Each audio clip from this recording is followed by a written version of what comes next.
What's going on, everybody? I'm Zach, and I'm here with my co-host, Patrick. What is up? We are your hosts for the Rentish Podcast, which is a podcast kind of about rental properties and hosted by two guys that work in the real estate industry and kind of know what they're talking about. But mostly don't. That's right, Patrick. Mostly we don't. But we might have someone here who does. Spoilers! We'll get to it here in a second. But you're going to have fun hearing us talk to experts and learning with us or laughing along at how little we know along the way. Rentish Podcast, follow us, do the things. We talk about it every single week, right? Anything that you can do. We appreciate you for listening to the show. If you've gotten this far in the episode already, we really thank you for coming around and listening to the show. It's been really fun doing this podcast with Patrick and all of our guests. And follow us on Instagram at The Rentish Pod. You can email questions at therentishpod.com if you have a question or comment that you'd like to share with us, or maybe just a topic suggestion, advice for fellow renters or people that are interested in real estate and property management, or if you're a esteemed guest or maybe someone famous and you want to be on the show, email us. We'll thoroughly vet these, I'm sure. Yeah, that's about it for the podcast. Patrick, how are you doing today? I'm good. I'm good. Full of energy. Yeah? Yeah. Can't you tell? Yeah. Oh, I can tell. Yeah, I mean, you're very a twinkle in your eye. Yeah. You're ready to rock and roll. Well, we got a special episode today. We're not going to do the typical, rigmarole here at the top where we talk about Superman and the fact that it's coming out in a month. But we're going to talk with a very special guest. So in this real estate investing series, we're going to be diving into a strategy that's all about turning your living space into an income stream. It's called house hacking, apparently. This one's especially popular with younger investors, first-time home buyers, or anyone looking to ease into real estate without tacking on a ton of risk. The idea, buy a property, live in part of it, and rent out the rest to cover your mortgage or even turn a profit. And to help us break it down.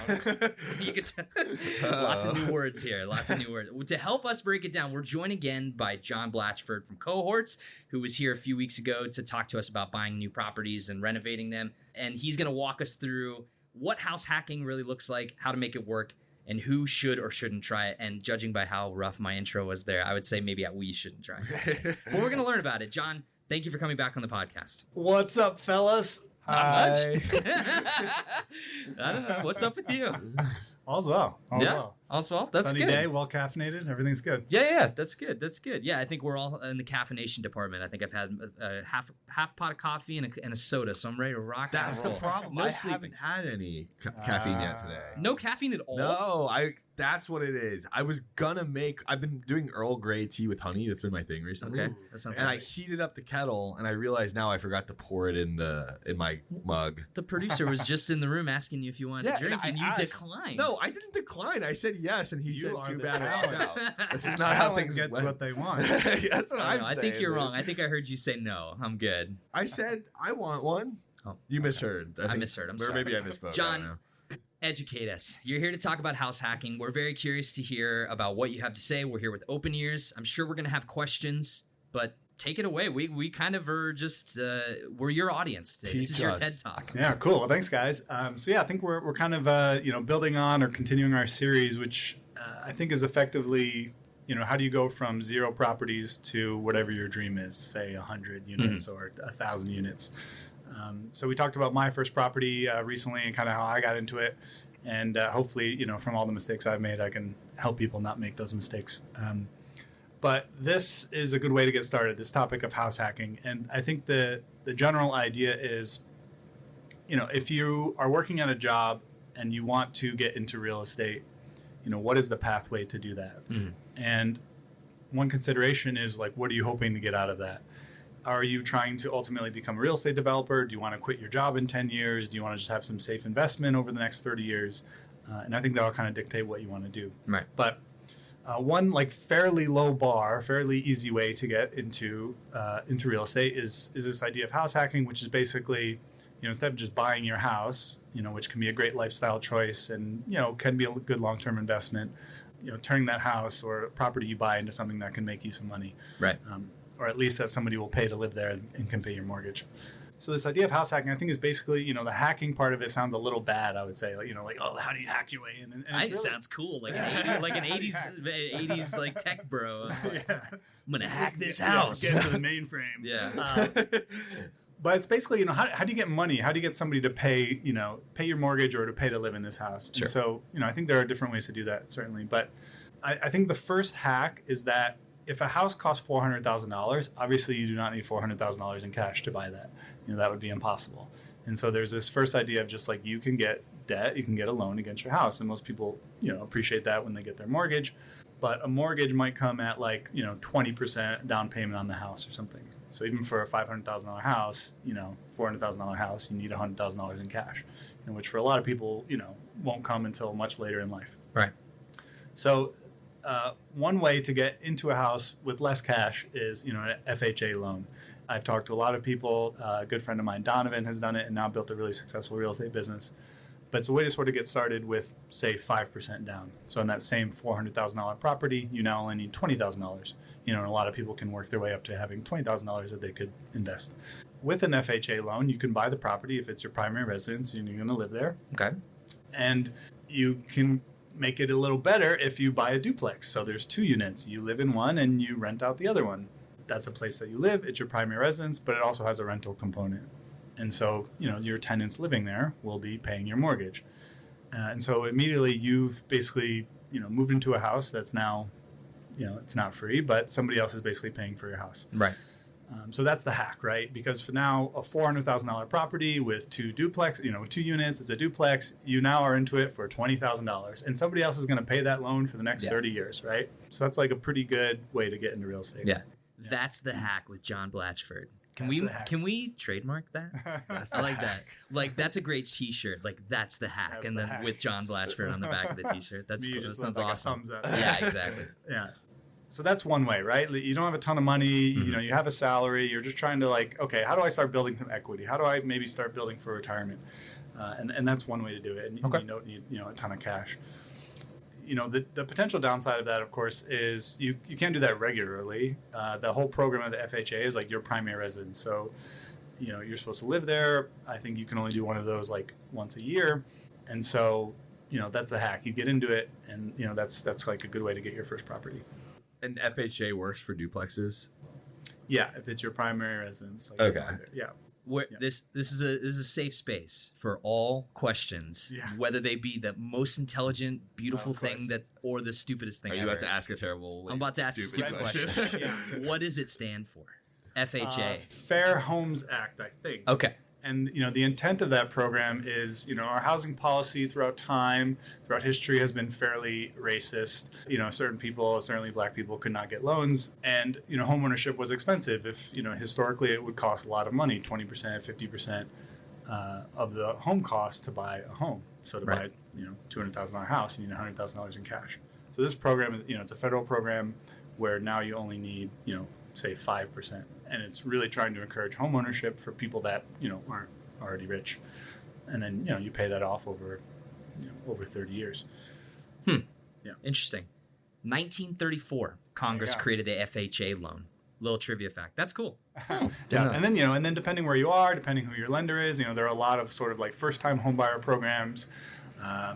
Friends of ours through Wells Fargo years ago, were able to buy houses, I think, with even less money down. And, so there's really kind of creative ways that you can, especially buy the place that you're going to live. And then the hack is then you get a tenant. The extreme hack, which my friend did, is not only did he have a duplex that he rented out 1 unit, he then in his unit had roommates who paid him rent. Really? Yeah. And that's a lot of people. That's a lot of people. One building. And that's a pretty extreme way to do it. But he was in his maybe early 20s, and so that's one way. Yeah. Sure. That's awesome. That's very, very cool. Yeah. I mean, this is. I don't know if I don't want to speak for the both of us, Patrick, but amongst all of my friends, straight out of college, getting big boy jobs for the first time, right when you leave school, this was the most common tactic for home buying for most of my close friends. Was we bought a property, we bought a duplex, we rented out 1 unit and we stayed in the other one, and then eventually once we felt comfortable with that, we bought a property that was just for myself and my wife, for my partner, and then we rented out the other unit, and now we have this investment property that's on the side. This is the most common thing I think used by people in my certain my age bracket for sure. I had my first friend to buy a house. It was pretty much right out of college. He got some sort of, I don't know how, but he got a rent to own contract. worked really nicely for him. And then he had a roommate who paid rent to him, you know, to help cover that rent to own thing. And then I lived there for like 2 months and paid, you know, crashed at his place for a sec too. But rent to own, that wouldn't be the same thing as house hacking. Is house hacking specifically like owning a property, living in that property, and then having somebody also live in that property paying you? Yeah. Okay. Yeah. That's the term house hacking. Yeah. Okay. And so again, the hack is like, you know, anybody can buy real estate. You know, you can go out and buy a property, but the expensive way to do it is, you know, $400,000 property, you put in $100,000, you get a loan for the rest, you know, whatever. So the hack is really like, okay, it's your primary residence. You need much less cash, and then you have a tenant. And I think the other good, like, assuming you want to get maybe more into real estate, is it's such a good, relatively low risk way to appreciate what it's like to have a tenant, to have maintenance issues, to maybe do a little light renovation, to redo the kitchen, you know, see if you can add value. Like, oh, someone might rent there for $700 a month, but like, what if you redid the bathroom? Would they pay $750? You know, so you can start to like all the fundamentals, I think, of real estate. You can start to get through that. You know, managing a construction thing. Like maybe you want to invest $5,000 into the kitchen over there, and you know, invest a little more there. And just see what that's like. What's it like hiring a plumber? What's it like, you know, finding a flooring person? Oh, they didn't show up. Oh, they you know, took your money and ran. Like whatever. Like all the things those are the exact same problems at a $100,000 project and $1 million project. You know, like you start to get a taste for like what it is to own real estate, manage real estate, and do construction. Okay. Yeah. So it's a really nice lead in, I think, to. Okay. Would you always recommend house hacking to first-time buyers, or is there situations where that might not be the best idea? I think as an investment, you know, I think a mistake people make is viewing buying your primary house as this like great investment. It can be a great investment, but you know, you're still going to pay that mortgage every month. The roof, you know, fails and you have to fix that. Mm-hmm. You know, you're really just hoping it gains value over time, you know, which it has pretty much the last 20 years, but you know, that's not necessarily a guarantee. So I think you should buy your primary house to be happy. Like you want it to be yours. It has the bedrooms you need. You can paint the kitchen and, you know, all that kind of stuff. Right. Like, it makes you happy. But if you want it to be an investment, you know, somebody paying your mortgage, your loan every month, like that starts to be a really great investment. Got it. Gotcha. Okay. Are there any local zoning considerations or legality that you have to consider when doing house hacking?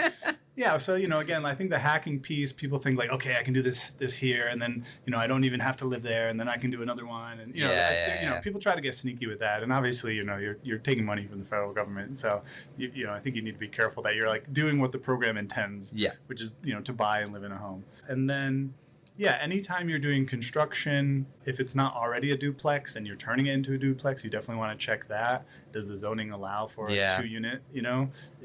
Don't buy a property that's only a single family home expecting that you can maybe build an accessory unit or you can turn the attic into a rental. Like, you know, that's pretty highly regulated. And, you know, if you get caught, it's like you have someone living in this fire risk attic. Right. You know, like that's a pretty serious thing. Yeah. I feel as someone that owns a lot of property and have developed property in Cincinnati, like I feel like I have witnessed a lot of some, let's call them janky homes, like old Cincinnati homes that have been renovated into like 3-family units or whatever. Like, I mean, do you see this relatively commonly? People like trying to get around it and like doing this sort of stuff with house hacking? Yeah. And, you know, it often does happen that historic buildings don't need to meet current building code. Like that is allowed, you know, some of the time. Like, for example, buildings we renovate where the stair handrail is lower than the current building code, but they don't make us match the current building code because it's a historic building, it's historically protected. So there are cases where like it's still legal, it's totally fine, it just doesn't quite match what we would expect today. Right. But there's also the case of like, yeah, if you turn a single family house into 3 units and you don't have a fire escape, you know, like that's quite risky. And that happens a lot around universities. Mm-hmm. It happens around UC. I think, you know, there have been cases recently, or not recently, but years ago, like, you know, a kind of unpermitted, unapproved attic unit that becomes super dangerous. So yeah, you want to be careful of that because, okay, maybe you can sneak by for a period of time, but eventually, like, you know, that's like pretty life ruining. Right. You know, you get caught doing illegal stuff. Yeah. So in short, make sure you're within those guidelines, check professional resources and all that. Yeah. Yeah. If you're doing construction, you know, if it's a small thing, you often don't need a permit, but, you know, if you're redoing the kitchen, certainly wiring and plumbing and You need permits for that kind of stuff. Yeah, but it seems like a lot of people that do end up going the house hacking route tend to look for places that are already pretty established as duplexes. Yeah. It's going to cost more to be able to to buy a place that's not suited to be a duplex or a multifamily, and then renovating it yourself. That takes additional costs. So yeah, exactly. Yeah. So a current duplex, and the if it exists as a duplex, that's the best case. And if you can then invest a little bit of money, make the kitchen nicer, make the bathroom nicer, add another bathroom, add a bedroom, legally, if you can add a little value, that also obviously creates, makes a more valuable property. So we've talked a lot about the positives of this thing. It sounds good. It sounds too good to be true. It sounds like a cool tool to use for a lot of different people. What are the cons? What are there any big glaring this might be something that you really need to really consider for your day-to-day life if you decide to go this route? Yeah, so it's a great question. I think you now have a tenant, right? And in an apartment building or a unit you're renting, that's 24/7. If their heat goes out at 3 a.m., right, you have to fix the heat at 3 a.m. And especially if you're going to try to manage it yourself, that's the most cost-effective way. You just directly manage it, but that means you're the maintenance person, you're support, you're the support line. They'll call you, they text you, and you live next to them, and they're going to see you all the time. Hey, that leak is still going on, in the roof. So it can be quite uncomfortable. It can be quite annoying. Yeah, and you just now have to live next to or near, effectively your customer. So I think that's probably the main thing. And I think the other is this by itself is probably not going to make you rich. You have a big loan on the property. Sure, it's worth $300,000, but your loan is for $285 of that. So it's not like you're not all of a sudden own a $300,000 thing. So there's that. But I think the main thing is you now have a customer that lives right next to you. They're going to have maintenance issues that could potentially be 24/7. People can trash places. You guys know you've talked a lot about the horror stories of managing property. So if you have a bad tenant or a building that's falling apart, that can be painful. Would this be considered house hacking? Because I know it's some people who Airbnb a room out of their house, for example, they've got a basement room or something else. Is that kind of in the umbrella of house hacking? Yeah, I think Airbnb and the short-term rentals have opened up kind of a whole new world where if you're traveling or if you have a space or a room that you can rent out, again, legally, check your regulations, blah blah.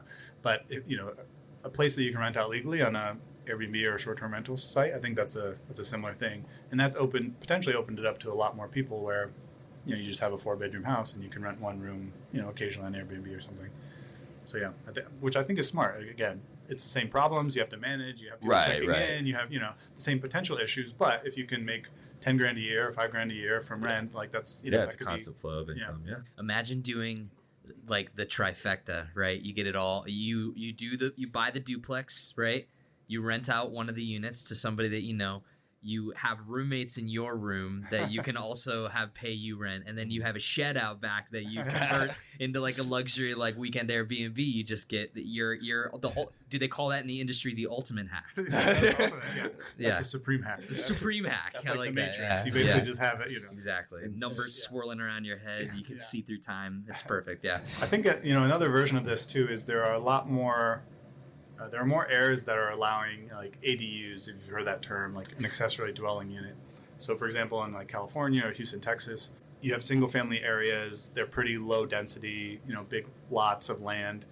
But now they're allowing you to build an accessory dwelling unit. So you have a big yard. On the back of your yard, you can build a 1-bedroom little, tiny house and potentially rent that out. So barn dominium. Remember we talked about that? Yeah. You could build a mini barn dominium house in the backyard. That's exactly. cool. And rent that out. And you took what was your yard, and now you have a rental unit there. Can you house hack in the big city? We talked about having a rural area or a duplex or whatever like that. But here in a highly populated skyrise place like a Cincinnati or a New York or wherever, it's certainly must be harder.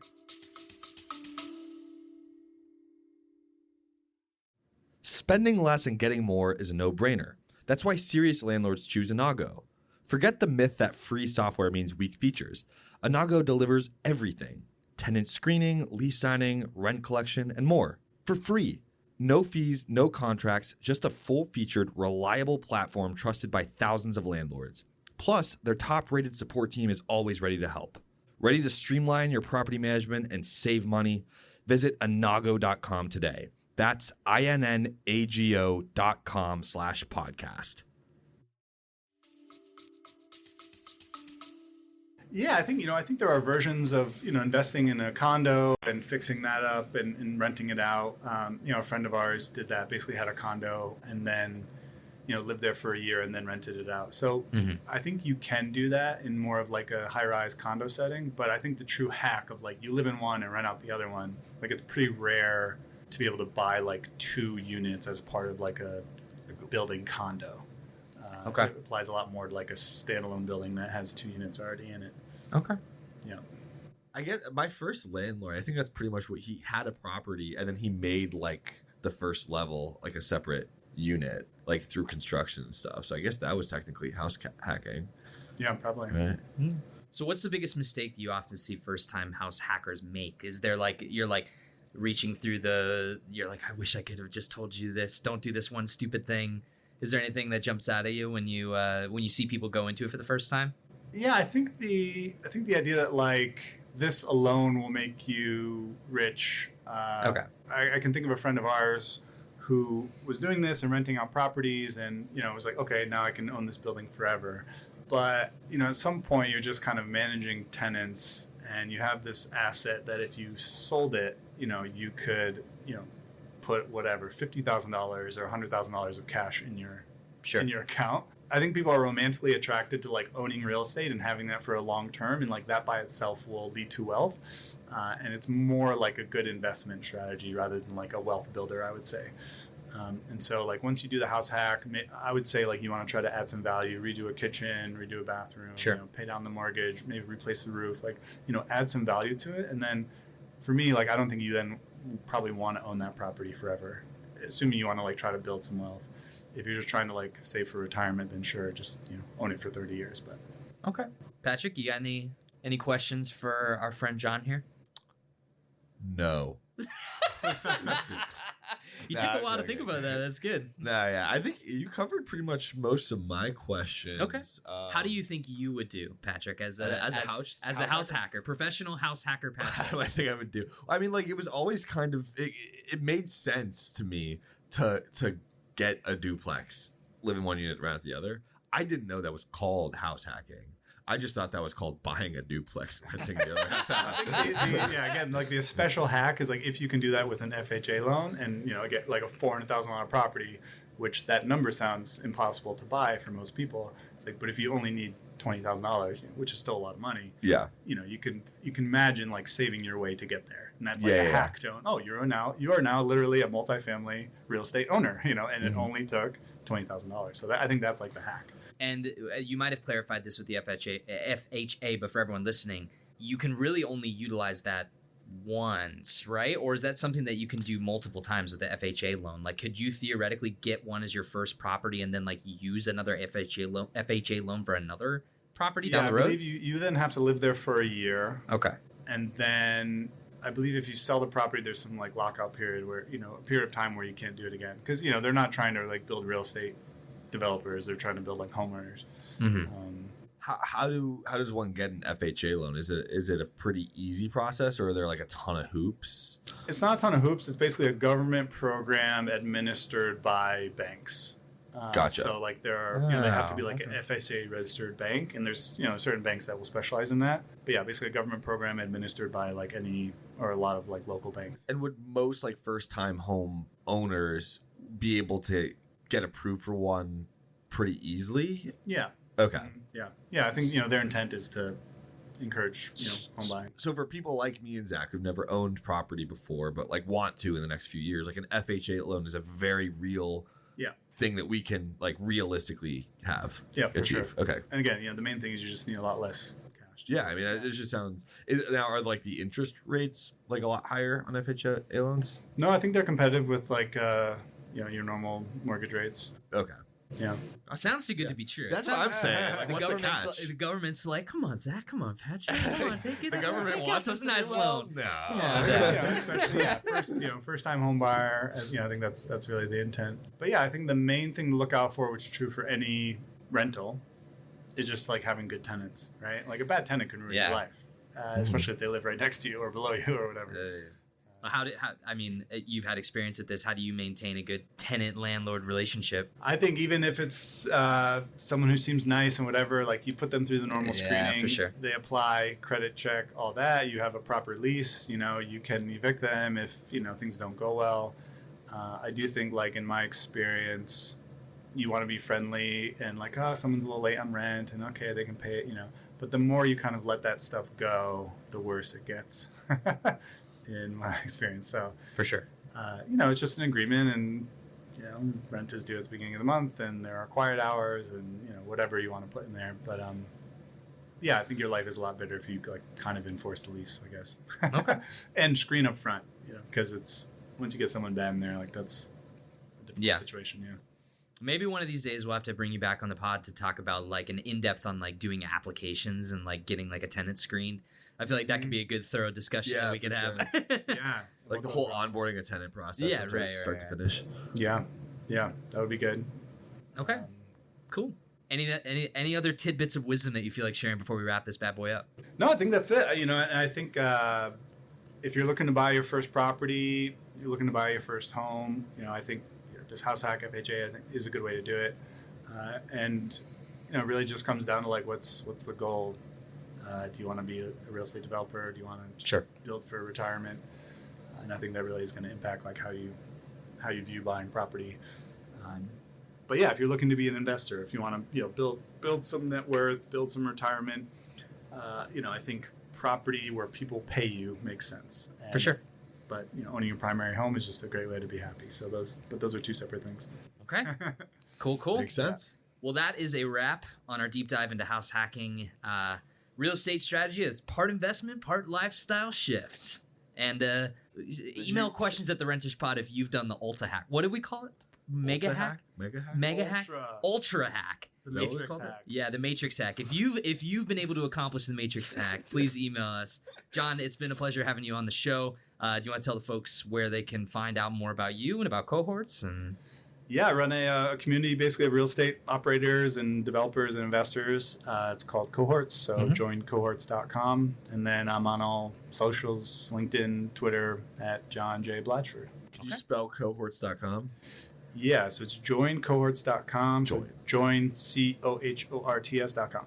Join Cohort. I thought you were telling people to join cohorts.com. The entire site, joincohorts.com. But it's join cohorts. Like you, Patrick, we're trying to inform the audience, not confuse them. No, I got it. I got it. All right. Well, whether you're splitting a duplex, renting out your basement, or just listing a room, house hacking can be a smart way to lower your cost of living and start building equity. We've learned that with John today.